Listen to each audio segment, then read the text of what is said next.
예수님 이름으로 기도합니다. 우리 말씀 제목을 한번 읽어볼까요? 함께 읽어보겠습니다. 시작. 우리 성에 대해서 얘기해 봅시다. 창세기 1장 27절 말씀 함께 읽겠습니다. 시작.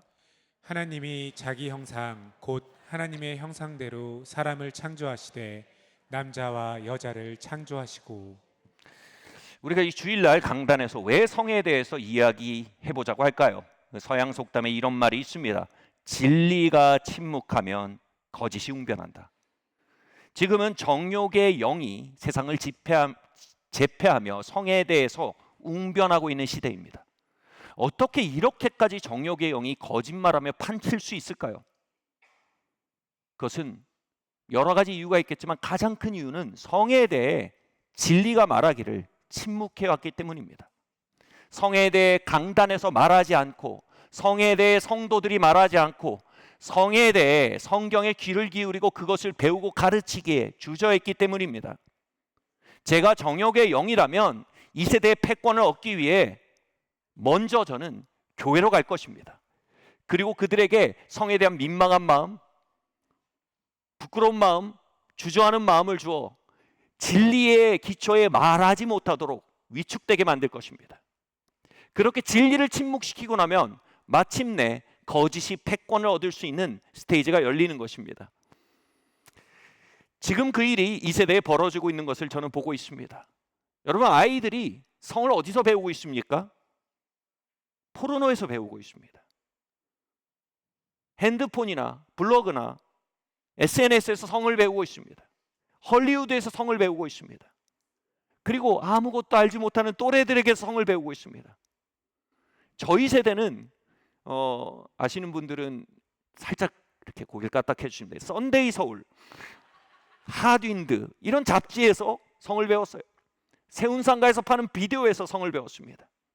동네 형들에게 성을 배웠습니다. 우리는 이 일들에 대해서 무언가 조치를 취해야 합니다. 이제 우리는 성에 대해 더욱 구체적이고 더욱 실제적으로 진리의 기초에 강단에서 이야기할 수 있는 문화를 만들어야 합니다. 그래야 우리 아이들과 우리 자신들이 성에 대해 그 샘물을 강단으로부터, 성경으로부터, 하나님으로부터 마실 수 있는 세대를 열어가야 할 줄 믿습니다. 교회 개척 초기에 제가 성에 대해서 초기에 설교할 때였습니다. 여러분, 제가 성에 대해서 설교하려고 합니다. 우리는 이 수치와 민망함의 얼음장을 깨며 성에 대해 말할 수 있는 교회가 되어야 합니다 라고 설교하면서 제가 이런 시도를 해봤어요. 여러분 함께 말합시다. 하나 둘 셋 섹스. 제가 오직하면 그랬겠습니까? 그래서 말합시다. 하나 둘 셋 하니까 성도님들 다 바닥을 보면서 섹스 이렇게 얘기합니다. 안 됩니다. 이래가지고 얼음장이 깨지겠습니까? 당당하게 눈을 드십시오. 저와 함께 말합시다. 하나 둘 셋 섹스 하니까 다 같이 하나 둘 셋 섹스 하는데 그 민망함이 이루 말할 데가 없는 겁니다. 얼음을 깨트려 합니다. 여러분 하나 둘 셋. 할렐루야. 예. 얼음이 녹고 봄이 오고 있습니다. 여러분, 성은 헐리우드가 만든 게 아닙니다. 성은 포르노 업자들이 만든 게 아닙니다. 성은 하나님이 만든 겁니다. 창세기가 뭐라고 말합니까? 하나님이 사람을 만드시되 남자와 여자를 만드시고 그리고 그 둘이 하나가 되게 하겠다고 하셨습니다. 원어를 보면 그 관용적 어구로 몸이 하나 된단 말은 여러분 성적인 연합을 말하는 겁니다. 하나님은 사람을 만드시되 사람을 성적인 존재로 만드셨습니다. 하나님은 성을 창조하시고 섹스를 만드셨습니다. 성은 성인물 업자들의 아이디어가 아닙니다.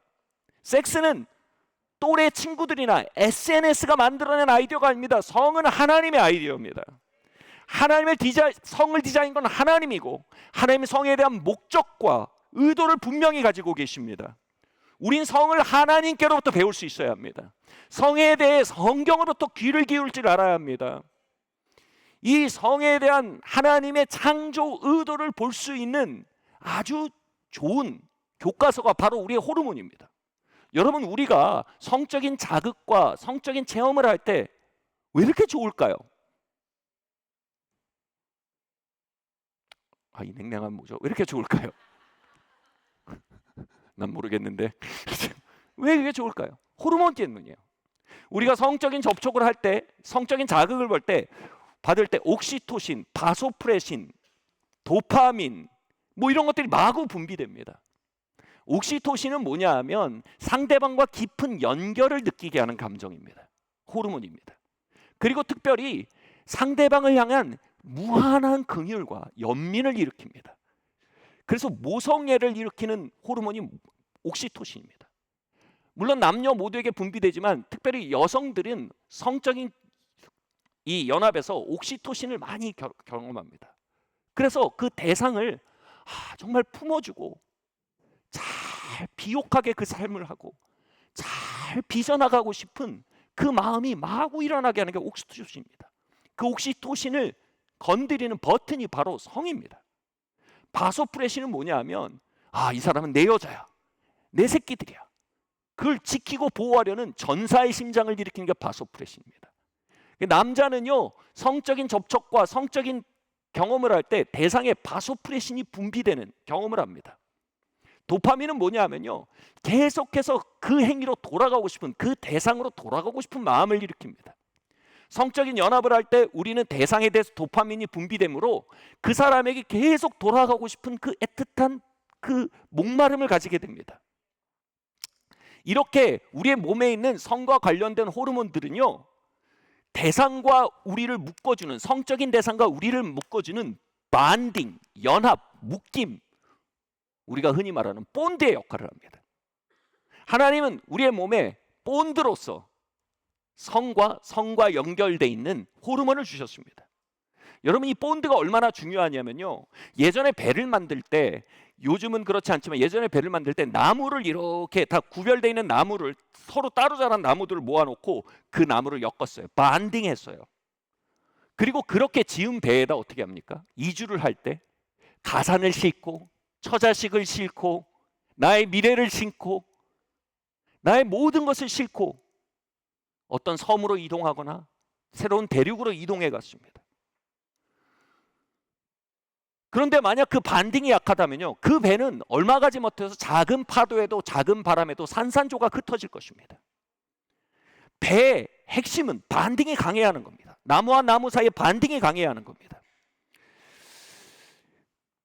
하나님은 우리에게 호르몬이라는, 성에 관련된 호르몬이라는 반딩을 주셔서요, 남자와 여자가 서로 연모하고 서로 지키고 태풍과 파도 속에서 서로에게 돌아가고자 하며 서로를 양육하고자 하는 열망을 우리 안에 일으키도록 이 호르몬을 창조하셨습니다.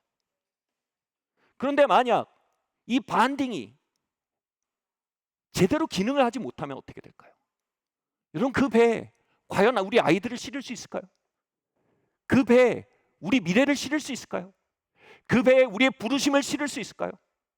우린 직감적으로 알게 됩니다. 이 배가 얼마 가지 않아 파도에 난파되고 폭풍 속에 무너질 거를 직감합니다. 여러분, 프리섹스라는 정욕의 문화가 창궐한 이 시대 가운데 이 반딩은 너무나 약해졌습니다. 호르몬은 abnormal use, abuse, 그 목적에 맞지 않게 마구 사용되어서 더 이상 그 접착력을 잃게 되었습니다. 여러분, 이 스티커 뒷면에 본드가 있어요. 제가 이 스티커를 한번 생각해 보세요. 포르노에 나오는 어떤 주인공에게 붙여요. 재밌죠? 그리고 뗍니다. 어느 걸그룹, 보이그룹, 아이돌에게 붙여요. 재밌어요. 그리고 대학 때 연애하는 사람에게 붙여요. 좋아요. 헐리우드 배우에게 붙입니다. 좋아요. 문제는 뭡니까? 이제 정작 이 스티커를 평생 붙여야 할 대상을 만날 때 더 이상 본드가 남아있지 않습니다. 여러분, 프리섹스의 문화는요, 정확히 결혼 제도에 대한 반문을 불러옵니다.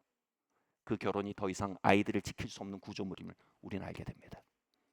더 이상 우리의 여생과 부르심을 실을 수 없는 구조물임을 우리는 알게 됩니다. 그것은 시대의 문제가 아닙니다. 본들을 잃어버린 것입니다. 하나님은 우리의 본드의 목적을 알게 하기 원하십니다. 여기 새 스티커가 있습니다. 떨어지지 않습니다.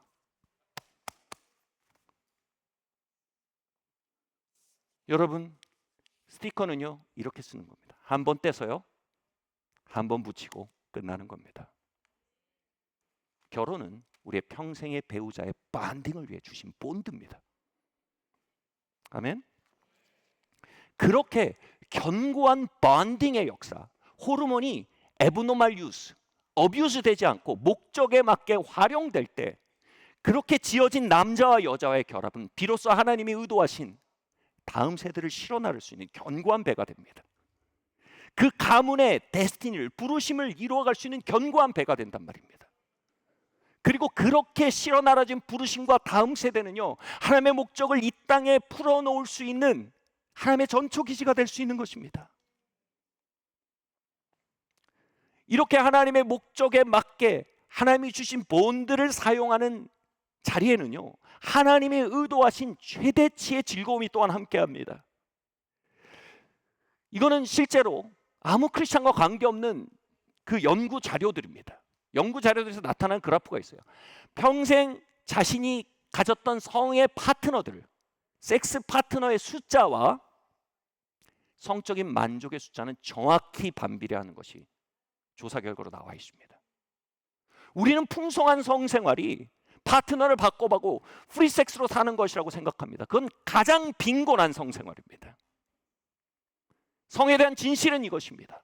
성은 대상에 대한 신뢰와 헌신에 기초할 때 맥시멈의 즐거움을 꽃피워낼 수 있습니다.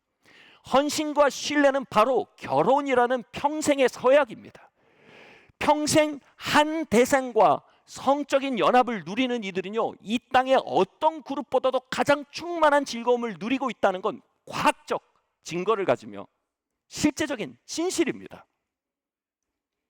미국의 한 연구기관에서 조사를 했어요. 가장 성적인 만족을 누리는 집단이 누구인지 조사를 했어요. 우리 생각엔 헐리우드 배우들일 것 같아요.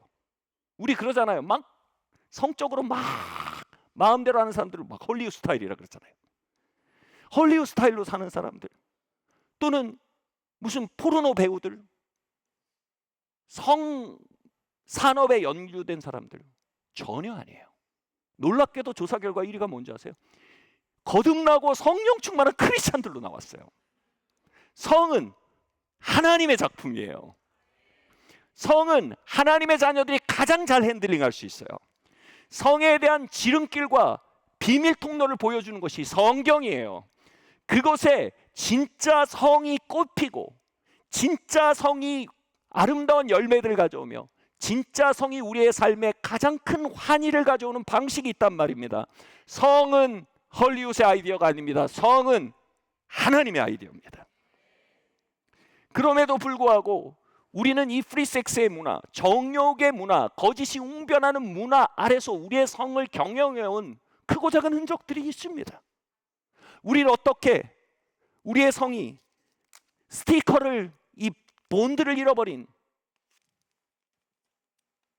기능을 잃어버린 스티커가 아니라 하나님의 의도하시고 하나님 목적하시고 하나님 꽃피기 원하시는 회복된 성으로 일으켜갈 수 있을까요? 궁금하시죠? 다음 주 이 시간에 뵙겠습니다. 예, 첫 번째로요, 함께 읽겠습니다. 시작. 우리는 먼저 수치를 깨뜨려야 합니다. 고린도전서 6장 18절 19절 말씀 함께 읽겠습니다. 시작. 음행을 피하라. 사람이 범하는 죄마다 몸 밖에 있거니와 음행하는 자는 자기 몸의 죄를 범하느니라. 너희 몸은 너희가 하나님께로부터 받은 바 너희 가운데 계신 성령의 전인 줄을 알지 못하느냐? 너희는 너희 자신의 것이 아니라. 여러분, 음행의 죄가 치명적인 이유에 대해서 오늘 이 말씀은 설명합니다. 다른 죄에 비해서요, 성은요, 우리의 몸을 상하게 한다고 합니다. 우리의 몸 안에 흔적을 남기다고 말합니다. 여기서 말하는 몸은 육체를 말하는 의미가 있지만 전체 문맥을 보면 이겁니다. 정체성이라는 의미를 갖습니다. 성은 다른 죄와 다르게 성적인 죄는요, 우리의 정체성에 데미지를 가한다라고 경고하는 것입니다. 무슨 말이냐면요, 성적인 죄는요, 강력한 수치의 영을 동반합니다. 다시 말해 정욕의 영에 가장 강력한 라이트 레프트 훅은 뭐예요? 수치입니다. 정욕의 영은 우리에게 먼저 수치를 가져옵니다. 야, 이 더러운 놈아, 너는 정결하지 못해. 너는 더럽혀졌어. 너무 늦었어. 이미 벌어진 일이야. 너는 그렇게 살아갈 인생이야. 너는 깨끗이 못한 인간이야. 그 수치의 라이트훅과 레프트훅을 두드려 맞다 보면 우리의 속사람이 힘을 잃습니다.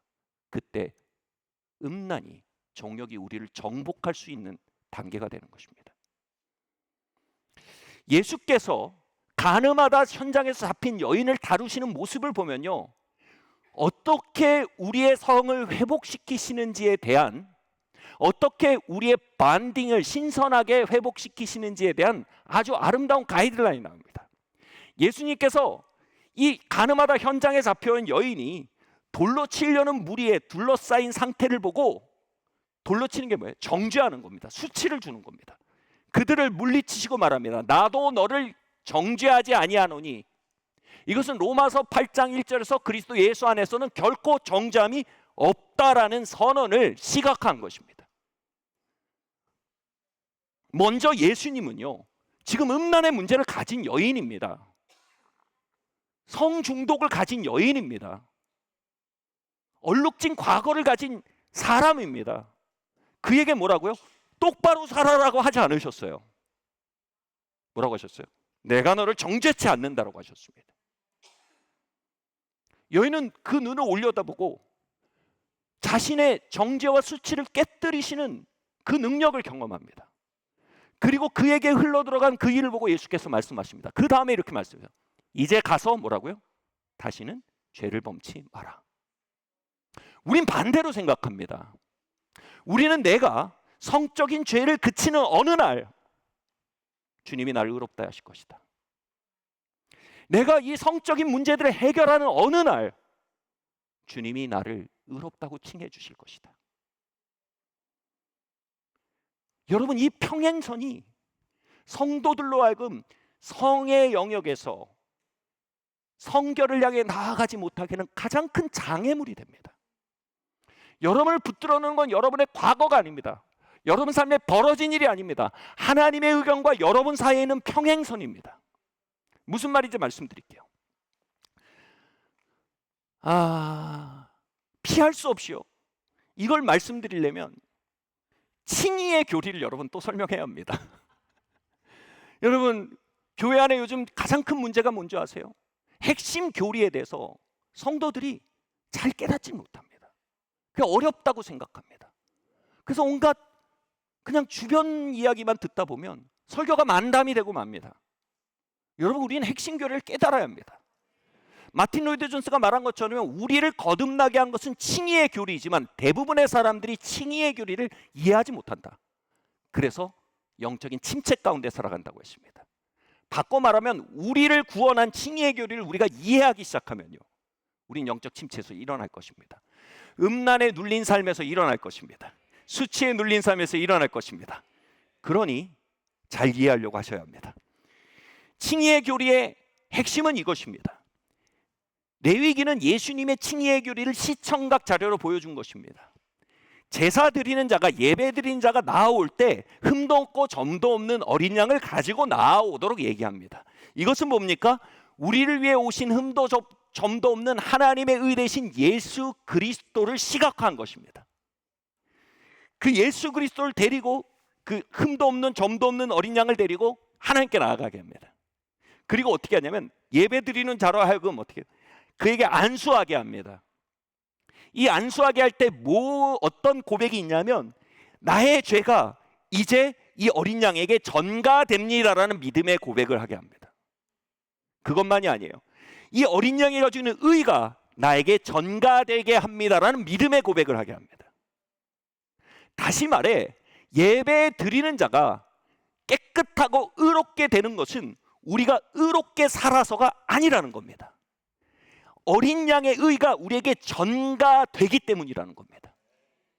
아멘. 그리고 우리의 죄가 어린 양에게 전가되기 때문이라는 겁니다. 예수께서 여인에게 내가 너를 정죄하지 않는다라고 선언하신 건 정확하게 칭의의 교리입니다. 내가 내 몸으로 너의 죄를 받아냈다. 그러니 내 몸에 있는 나의 의를 네가 받아내라. 그리고 그 접합이 뭐예요? 믿음입니다. 다시 말해 네가 믿느냐 이겁니다. 여인은 그 순간 눈을 들어 예수 그리스도로부터 폭포수처럼 부어지는 하나님의 의를 수여받았습니다. 의의 수여입니다. 그 의가 그녀 안에 들어찬 것을 보고 예수님이 이제 말씀하셨습니다. 너 이제 죄를 이길 힘을 가졌구나. 이제 너 죄를 다룰 수 있게 됐다. 이제 너 음란을 바를 수 있게 됐다. 이제 가서 죄를 범치 마라 라고 말씀하신 거예요. 여러분이 음란을 이기려면 반드시 일부터 시작해야 돼요. 나의 과거를 보길 그쳐야 됩니다. 내 삶에 진행되는 그 음란의 역사들을 보고 내가 얼마나 더러운 사람이고 얼마나 부끄러운지 보기 이제 그쳐야 합니다. 눈을 들어 나의 의가 되신 그리스도를 보아야 합니다. 그리고 그리스도께서 우리에게 값없이 붓고 계시는 그 은혜의 수요를, 의의 수요를 받아들일 수 있어야 합니다. 이것이 뭔지 말씀드릴게요. 제가 대학 시절에 저에게 정말로 이 20살의 청년으로서는 행운의 기회가 왔어요. 그러나 하나님의 자녀로서는 큰 유혹이 왔어요. 뭐냐면 그 정욕적인 기회가 바로 여기까지 왔습니다. 진짜 여기까지 왔어요. 제가 발을 내디디면 그리로 들어갈 수 있었습니다. 별다른 대가도 당장 보이지 않았습니다. 그 순간 제 20대 호르몬들이 반응하고 이 젊은 사람의 모든 그 신경이 반응하면서 그리로 달려가려고 했습니다. 근데 제 단정 깊은 곳에서 뭔가 쑥 올라왔습니다. 뭐가 올라오냐면 아니야, 난 하나님의 사람이야. 아니야, 나는 부르심 있는 사람이야. 하나님이 창세전에 나를 택하셨어. 하나님의 나를 통해 이 땅에 풀어나가실 계획이 있단 말이야. 난 하나님의 사람이고 하나님의 백성이고 하나님의 놀라운 하나님과 연결된 사람이야. 난 하늘의 사람이야 라는 그 의식이 제 단전에서 마그마처럼 올라오는 거예요. 그 뭐예요? 존엄입니다. 존엄. 제 안에 이걸 저는 죄의식에 반대되는 의의식이라고 말씀드릴 수 있어요. 로이드 존스의 말에 기초하면 많은 성도들은 이 의의식을 가지지 못하기 때문에 영적으로 눌려 있다는 겁니다. 제 안에 의의식이 올라온 거예요. 그걸 다시 말해 존엄이 온 거예요.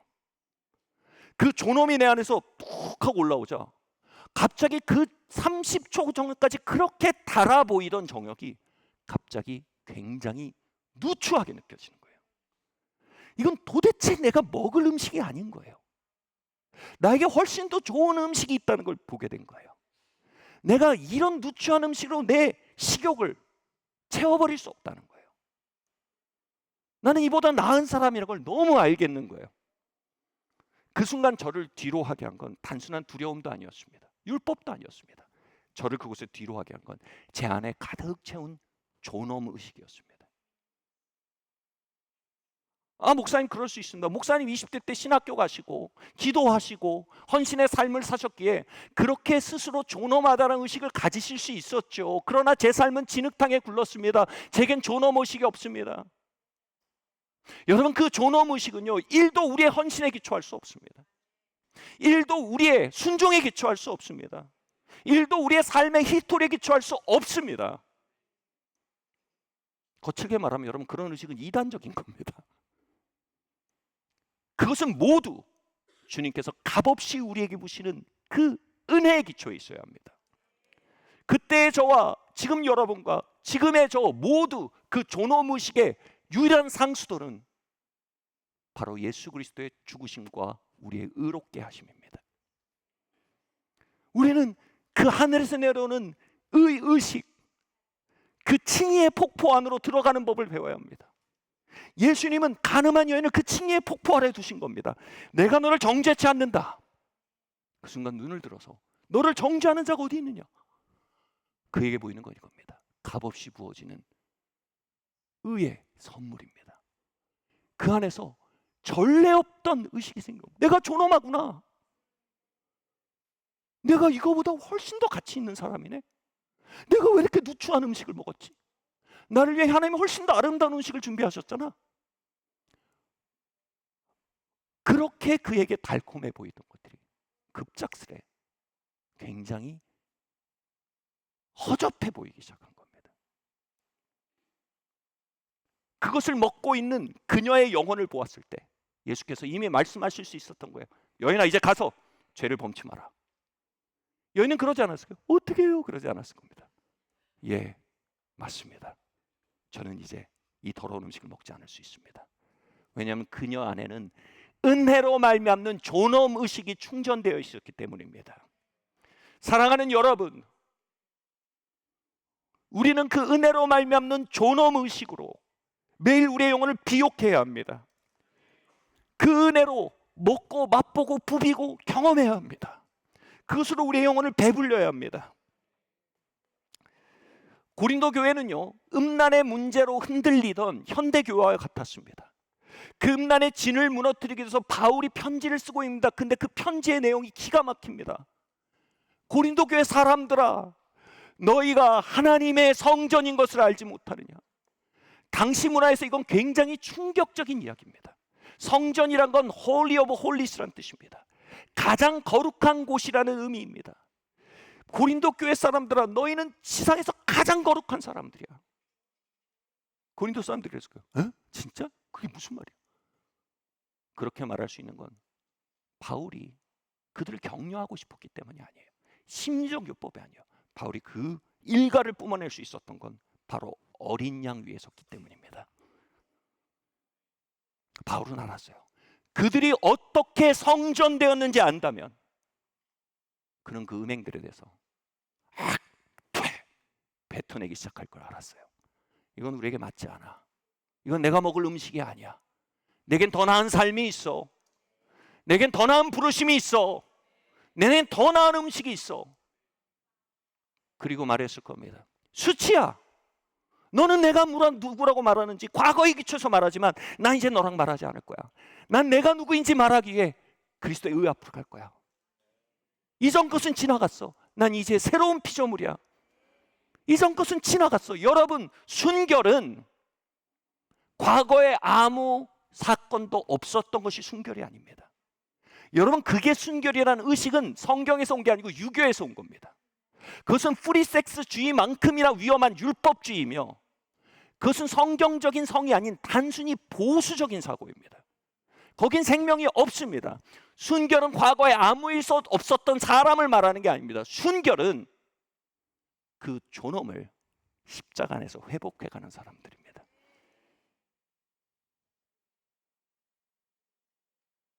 (10년) 전에 여러분에 있었던 일, 그 일 훨씬 전에 예수 그리스도께서 우리를 위해 죽으셨습니다. 우리는 그 일 위로 올라가야 합니다. 이제 우리를 뒤돌아보던 눈에서 우리를 위해 높게 달리신 그리스도 예수의 몸을 바라봐야 합니다.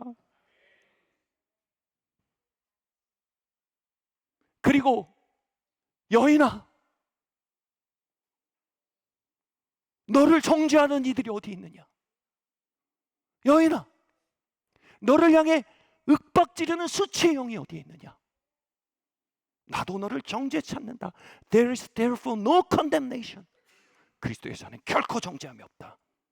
그리스도 예수 안에는 은혜로 말미암는 의식과 그로 말미암는 존엄이 있다. 와서 먹어라, 마셔라.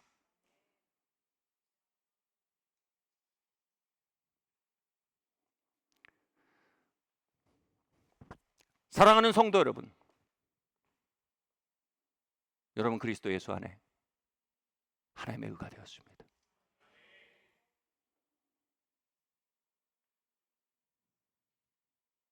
이제는 우리가 버린 이를 보며 우리의 순결을 논하는 율법과 보수주의와 유교주의에서 걸어나가야 합니다. 그리스도께서 우리를 위해 이루신 일, 그것을 올려다보며 우리에게 존엄의 샤워를 부으시는 그 복음 안으로 와야 합니다. 그 안에 여인은 자신의 모든 성적 문제 안에서도 그 폭포를 끌어안음으로 하나님의 벽을 얻게 되었습니다.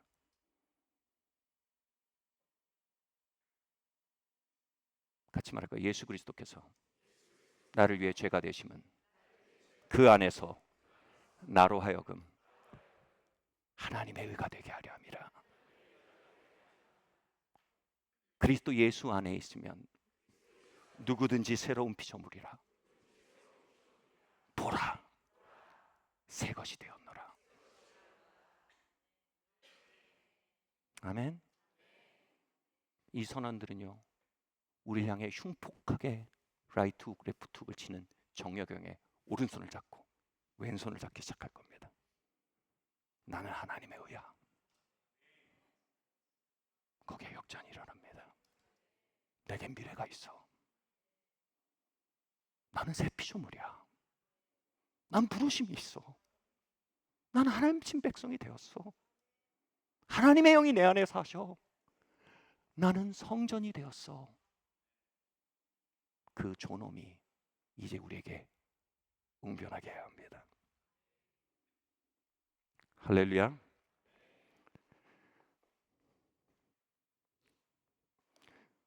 두 번째로요, 우리는 어떻게 우리의 스티커를 회복할까요?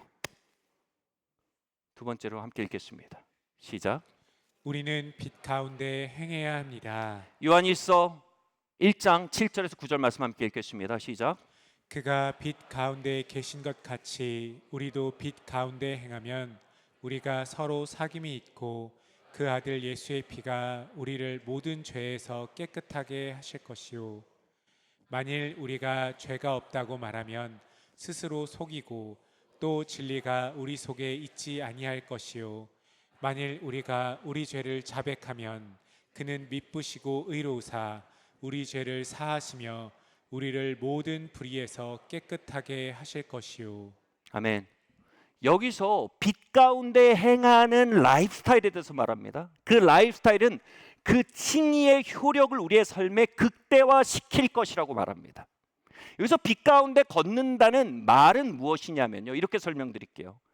영어 표현으로 더블 라이프란 말이 있어요. 우리말로 이중적인 삶이라는 것입니다.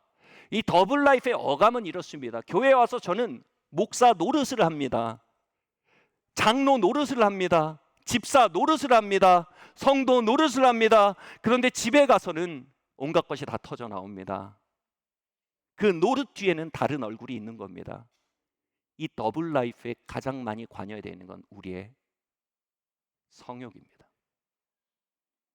빛 가운데 걷는다는 것은요, 우리의 노릇 넘어 있는 우리의 삶의 실체를 빛으로 끌고 나오는 겁니다. 성도의 교제의 자리로요.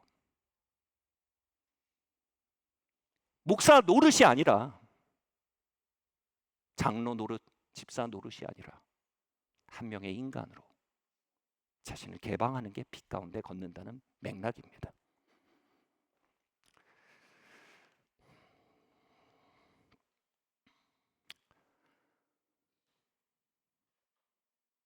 공동체 안에 노릇을 그치고 자기 자신의 실제 이야기를 개방한다는 의미는요, 매우 중요한 우리의 성의 영역의 진전을 가져옵니다. 여러분, 예수님은요, 예수 제자 공동체에 죄사함의 권세를 주셨어요. 이 죄사함은 두 가지 의미를 갖습니다. 한 가지는 죄인을 용서하고 받아주는 일입니다. 근데 죄사함이 여기서 끝나면 그건 이상한 거예요. 죄사함의 두 번째 의미가 있어요. 그런 죄를 대항하고 깨뜨리는 행위입니다. 다시 말해 죄사함은요, 정확히 의의입니다.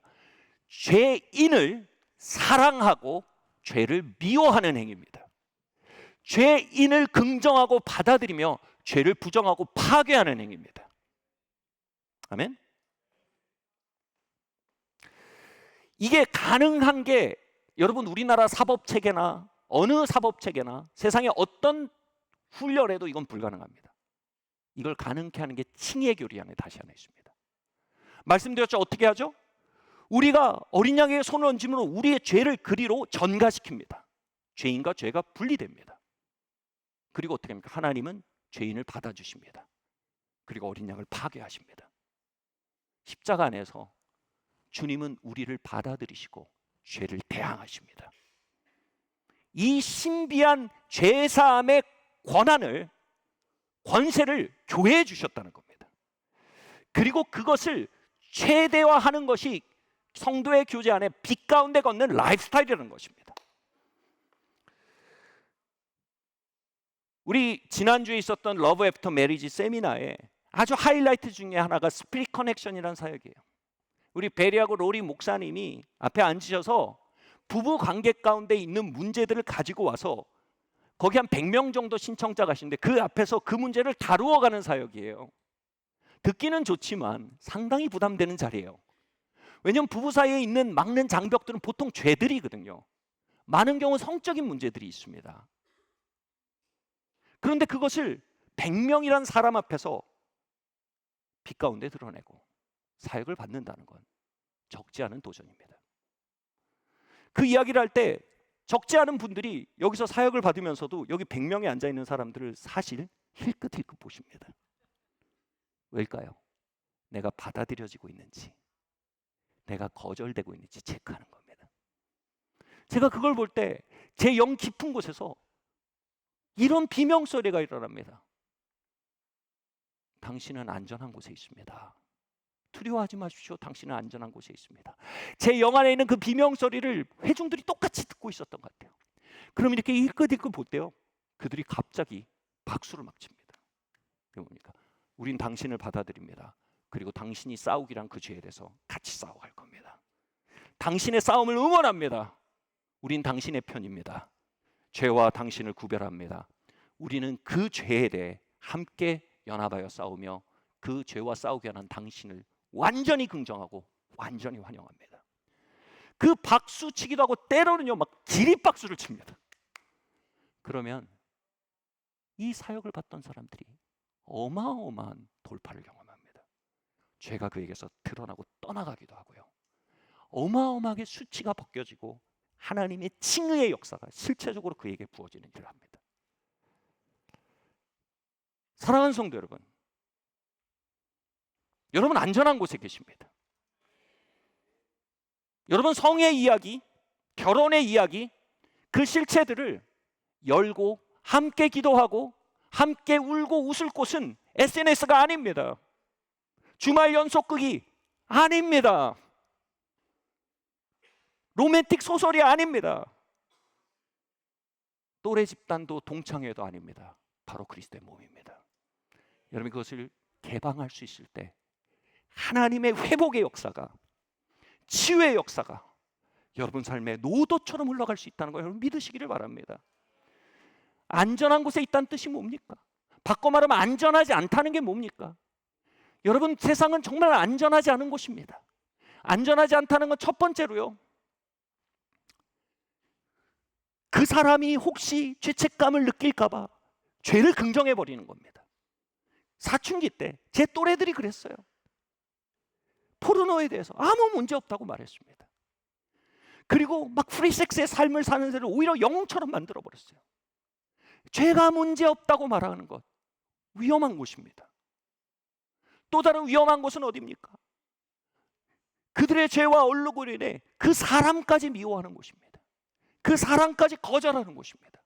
에이 더럽다, 에이 저런 사람이 있나. 율법적이고 종교적인 곳입니다.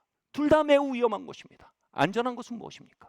우리가 죄를 열기 시작할 때 우리를 받아들이는 것입니다. 그리고 어깨를 두르고 말하는 것입니다. 내가 너와 함께 싸울 거야. 우리 함께 이 환희의 길을 걸어가자. 우리 함께 이 자유의 길을 걸어가자. 내가 같이 기도할 거야. 나도 너와 같은 싸움을 싸우는 한 사람이야. 사랑하는 성도 여러분, 그리스도의 몸 안에는 어마어마한 치유력이 있습니다. 저는 이 치유력에 스스로의 성과 결혼 생활을 개방함으로 말미암아 회복되어간 수많은 자매님들을 알고 있습니다. 수많은 형제님들을 알고 있습니다. 그들은 신실한 남편, 신실한 아내가 되고 성장해가는 아버지, 어머니가 되어갑니다. 이 세상의 험한 파도를 건너는 견고한 결혼이라는 배를 지어가는 수많은 이들의 이야기가 여러분 이곳에 있습니다. 여러분, 이 치유력을 놓치며 살기엔 우리의 삶의 싸움은 너무나 치열합니다. 우린 그럴 여유가 없습니다.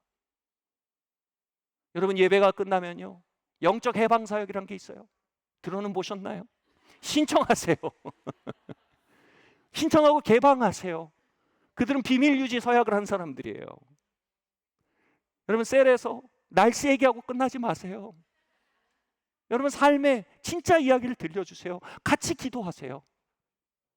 그 빛 가운데 걷는 삶 가운데 여러분, 정욕은 힘을 잃어갈 수밖에 없습니다. 칭의는 교리가 아닌 강물이 되어 우리의 삶을 씻을 수밖에 없는 겁니다. 우리 같이 한번 옆에 얘기할까요? 빛 가운데 걸읍시다. 옆에 한번 얘기합시다. 나의 싸움에 동참해 주십시오. 아멘. 할렐루야. 마지막입니다. 마지막 한번 이야기를 볼까요? 시작. 우리는 재미있게 살아야 합니다. 아멘. 창세기 3장 1절 말씀 함께 읽겠습니다. 시작. 그런데 뱀은 여호와 하나님이 지으신 들짐승 중에 가장 간교하니라. 뱀이 여자에게 물어 이르되 하나님이 참으로 너희에게 동산 모든 나무의 열매를 먹지 말라 하시더냐. 아멘. 여러분, 에덴 동산에는요, 세 그룹의 나무가 있었어요.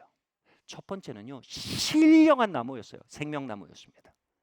두 번째는요, 모든 종류의 나무였어요. 사과나무, 배나무, 바나나, 포도나무, 모든 종류의 과실이었습니다. 세 번째는 선악과였습니다. 우리가 잘 알죠. 사단이 간교한 자라고 말합니다. 그의 간교함으로 어떻게 아담과 하와를 유혹했는지 보세요. 그는 이렇게 멍청하게 하지 않았어요. 야, 선악과 먹자. 이렇게 멍청하지 않았어요. 뱀은 모든 생물 중에 가장 멍청한 자가 아니었어요. 가장 간교한 자는 어떻게 합니까? 얘들아, 하나님이 이 모든 실과를 먹지 말라고 하셨지? 갑자기 아담과 하와에게 허락된 건 생명나무밖에 없어요. 그리고 이 모든 것이 회색지대에 놓이게 됩니다. 여기에 소극적이 되게 됩니다. 이것을 충분히 즐기지 못하게 됩니다. 그러자 빈핍과 박탈감이 그를 엄습했을 것입니다. 그때 사단이 말한 겁니다. 야, 선악과 먹자. 그때서야 금지된 것에 그들은 귀를 기울이기 시작했습니다. 이 전략은 똑같이 저와 여러분의 삶에 벌어지고 있습니다. 우리의 생명나무는 특별한 총입니다. 예배입니다. 기도입니다. 말씀입니다. 할렐루야. 회개입니다. 선교입니다. 전도입니다. 할렐루야. 아멘. 그런데 하나님은 우리에게 생명나무만 주셨나요? 하나님 우리에게 수많은 일반 은총을 주셨습니다. 제철 음식이요, 여행이요, 날씨요, 운동이요, 파티요, 함께 즐거워하는 것이요. 그런데 사단은요, 하나님의 자녀들에게 이 퀘스천을 던집니다. 이거 진짜 허락된 거 맞아? 그들로 하여금 이것에 소극적이 되게 만듭니다. 주도적이지 못합니다. 공격적이 못합니다. 매우 수동적이 됩니다. 그리고 오직 생명나무만 먹으며 살라는 암시를 받습니다. 우울할 때 어떻게 하십니까? 기도합니다. 슬플 때 어떻습니까? 예배 드립니다. 혼란스럽게 어떻게 하십니까? 말씀 봅니다. 잘 되시나요? 여기서는요, 하나님이 선해 보이지도 않고요, 삶이 풍성하지도 않습니다. 이렇게 눌린 상태에서는요, 금지된 것에 대한, 금지된 즐거움에 대한 목마름이 강하게 일어날 수밖에 없는 세팅입니다. 저는 생명나무만 먹던 젊은 목사였습니다. 저는 대단히 위험한 목사였습니다. 그러나 하나님은 건강한 목사가 되게 반드시 수많은 동산나무 실과에 대해서 주도적이고 계획적이고 적극적으로 먹고 마실 줄 알아야 함을 가르쳐 오셨습니다. 만약 산위의 마을에 목회자를 뽑는 인터뷰가 있다면 전 이걸 물어볼 겁니다. 취미가 뭡니까? 없는데요. 어떻게 스스로 리프레시 하세요? 모르겠는데요. 뭐 하고 노세요? 기도합니다. 그럼 전 자를 겁니다. 농담 아닙니다. 진짜입니다. 왜냐하고요, 여러분, 목회는 어마어마한 영적 전쟁입니다. 거기에서요, 일반 은총으로 배부를 줄 모르는 목회자는요, 반드시 우울한 사람이 됩니다. 그들은 하나님을 대단히 왜곡할 수밖에 없어요. 일반 은총으로 주도적이고 계획적이고 건강한 방식으로 스스로를 양육할 줄 모르는 목회자는요, 금지된 것에 대한 욕망에 시간 폭탄을 안에 가지고 있습니다. 목사만 그렇습니까?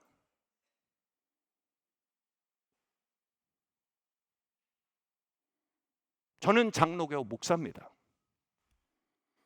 근데 전 옷이 좋습니다.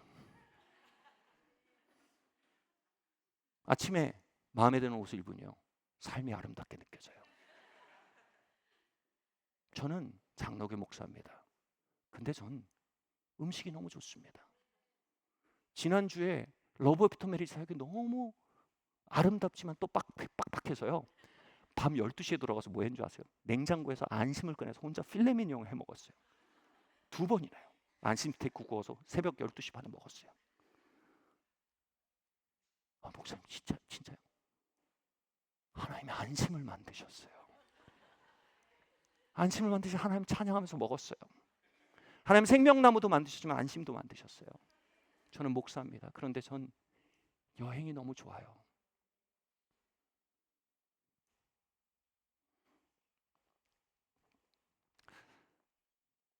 요즘 아내와 일주일에 한두 번 우리 데이트 나가야 된다고 주도적이고 전략적이고 적극적으로 계획을 세우고 있습니다. 그러면 집에 남겨질 막내는 어떡하지? 할머니 센스를 이용해 볼까? 뭐 이런 얘기도 하고 있어요. 계획하셔야 돼요. 여러분, 하나님은 우리에게 굉장히 많은 걸 허락하셨어요. 그러나 우리가 생명나무에만 머물러 있다면 우리는 어느새 치명적으로 금지된 것에 대한 갈망과 압박을 갖게 될 존재임을 아셔야 됩니다. 아멘. 크리스마스가 다가옵니다. 벌써 목회팀 회의에 이 이야기가 나옵니다. 목사님, 우리 산타 시네마를 해야 되는데 언제로 날짜를 잡을까요? 그래서 12월 16일로 잡았어요. 그래서 저희가 메가박스 영화관 한관을 전체 대관할 거예요. 그리고 모든 성도들이 드레스 코드를 산타 이 크리스마스에 맞춰서 그 영화 최신 영화를 같이 그것을 모여서 볼 거예요. 지난 거 얘기해요. 또 요번에 저희 회의에 올라온 테이블에 올라온 얘기 뭔지 아세요? 목사님, 요번에는 한 팀에서 한감 유람선을 대관해서 선상 파티를 계획하려고 합니다. 헐, 이걸 영어로 크레이지하다고 하죠. 한국말 미쳤다고 그러는 거예요. 이런 미친 아이디어는 뭔가. 그래서 우리가 아무래도 건축식인데 재정 건전성을 생각해야 됩니다. 뭐 이렇게 얘기하고 고민하고 있어요. 아직 결정은 안 했지만. 여러분, 재정 건전성을 생각해야 합니다. 그러나 여러분, 우리의 재정과 시간 운영에서 생각보다 일반 은총을 누리는 건 상당히 높은 프라이어리티였다는 걸 우리 알아야 합니다. 해도 되고 안 해도 되는 무엇이 아닙니다. 해야 됩니다. 물러나지 않으셔야 합니다. 전투하듯이 데이트 나가셔야 됩니다. 전투하듯이 취미를 찾으셔야 합니다. 전투하듯이 삶을 즐길 줄 아셔야 됩니다. 전투하듯이 삶의 즐거움을 개발하셔야 됩니다. 그렇지 않은 것은 여러분, 뱀의 간교에 조금씩 먹혀가고 있는 모습입니다. 말씀 맞춰야 될 것 같아요. 작년에는 저기 위에 수영장이 있잖아요. 저희 2층에 수영장이 있는데 하나님이 이 수영장을 왜 주셨을까 고민하던 형제들이 크리스마스 때 그 수영장에 수십 마리의 물고기를 풀어놓은 거예요. 대방어, 랍스타, 광어, 그리고 산이의 어부라는 말도 안 되는 제목을 지어가지고 낚시 대회를 한 거예요. 나중에 낚시도 집어치고 다 장화 신고 들어가서 막 손으로 잡고 그걸 하는데 막 온라인으로 생중계하고 막 사람들이 웃고 막 자지러지고 천장이 날아가려 그러는 거예요. 여러분, 우리가 복음의 본질에서 미끄러진 것입니까? 하나님은 선하십니다. 하나님 관대하십니다. 그 사실 우리의 삶 전체에 웅변되게 할 때 우린 보게 됩니다. 금지된 즐거움이 얼마나 코딱지만한 것인지요. 이게 얼마나 조그맣고 웃기고 하찮은 것인지 알게 됩니다. 이것이 다 잃어버렸다고 생각할 때 우린 이거밖에 없다고 생각하고 이 음울하고 위험하고 손실만 나는 즐거움에 고착되게 됩니다. 안식년 때 제 아이들과 여행을 할 때였어요. 12월 크리스마스 시즌인데 저희 아이들이 그러더라고요. 어디를 가도 그런 거예요. 12월은 크리스마스는 산이의 마을에서 산타시티 해야 되는데 저희 아이들이 그런 거예요. 제가 너무 감사했어요. 여러분, 12월에 여러분 많은 연인들이 모텔을 예약하고 호텔을 예약합니다. 수많은 사람들이 안 가던 나이트클럽을 갑니다. 스스로를 간지럽히고 즐겁게 하기 위해서. 그러나 여러분, 진짜 즐거움은 그리스도 예수 안에 있는 자유 안에 있습니다. 회복된 에덴은, 에덴이란 말이 환이란 뜻이에요. 하나님 우리를 에덴 동산으로 지으시고 생명나무를 당연히 주시고요, 모든 실과를 주셨습니다. 하나님이 허락하신 그 모든 축복 안으로 걸어 들어오십시오.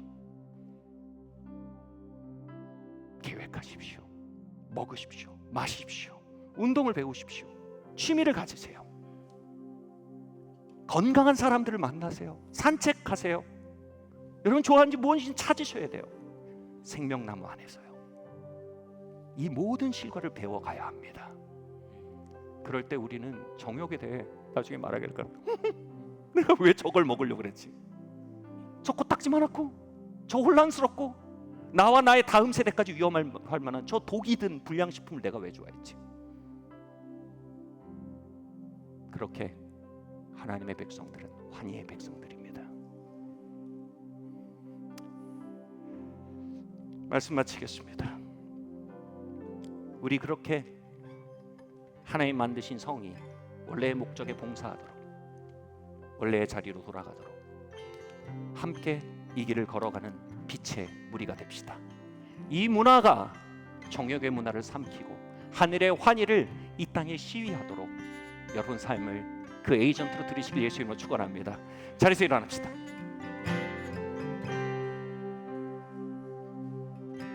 저는 이 시간 믿습니다. 하나님은 우리 가운데 순결의 하늘의 차원에 대해 말씀하고 계심을 저는 믿습니다. 순결은 과거에 돌아가서 그 일을 없앰으로 생기는 것이 아닙니다. 순결은 지금 우리를 향해 일갈하시는 십자가의 예수 그리스도의 고개를 들어 바라보므로 그분의 값없이 우시는 의를 환영함으로 그 이와 함께 선언함으로 우리를 채우는 존엄 안에 순결이 있습니다. 같이 손을 들고 말까요? 예수 그리스도시여, 당신은 나의 죄가 되셨습니다.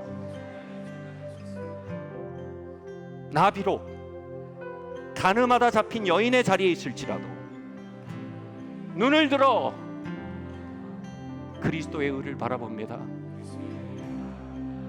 건강하게 살고 싶습니다. 아름답게 살고 싶습니다. 회복된 성 안에 걷기 원합니다. 스티커를 오남용하던 삶에서 걸어 나오고 싶습니다. 그러기에 먼저 그리스도의 피 안에 나를 순결하게 하시는 하나님의 은혜 앞으로 옵니다. 그리스도 예수 안에 나는 하나님의 의가 되었습니다.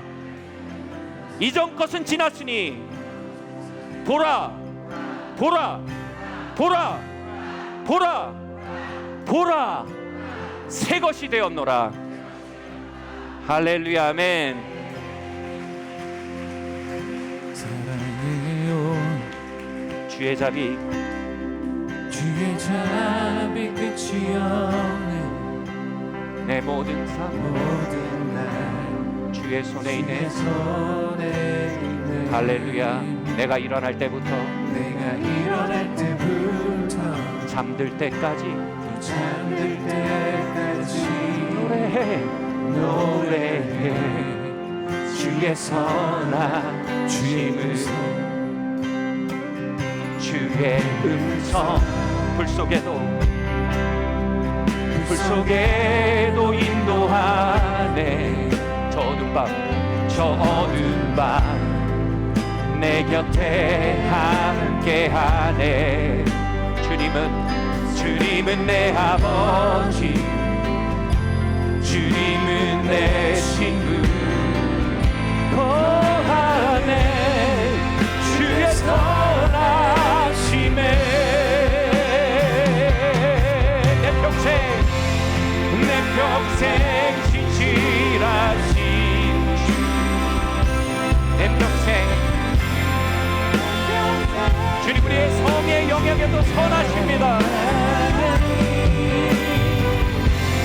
모든 오후 따여서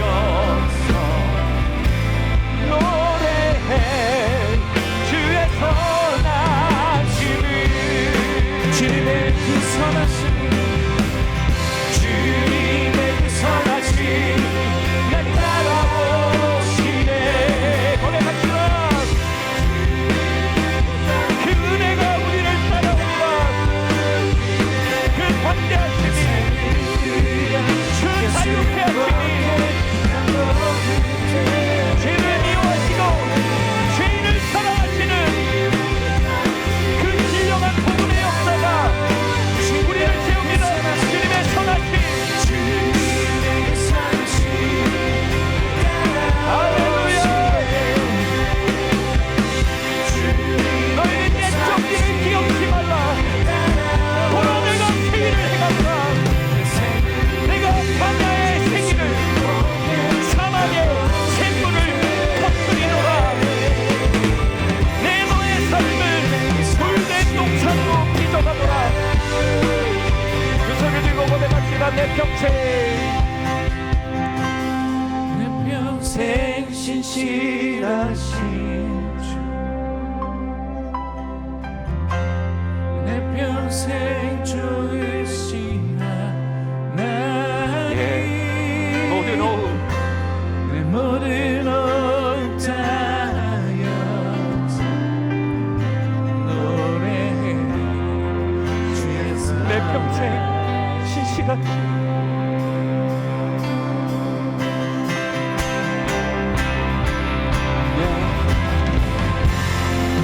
평생 신실하신 주 내 평생 좋으신 하나님 모든 오후 따여서 노래해 주의 선한 내 평생 신실하신 내 평생 신실하신 주 선포하세요 평생 주신 하나님 모든 오후 따여서 노래해 주의 선하심을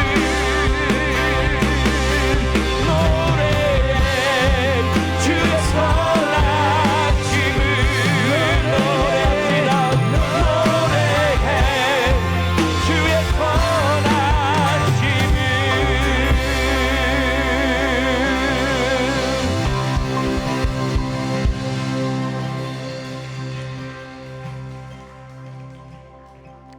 하나님 성을 아름답게 창조하신 하나님을 찬양합니다 성을 통해 부부간에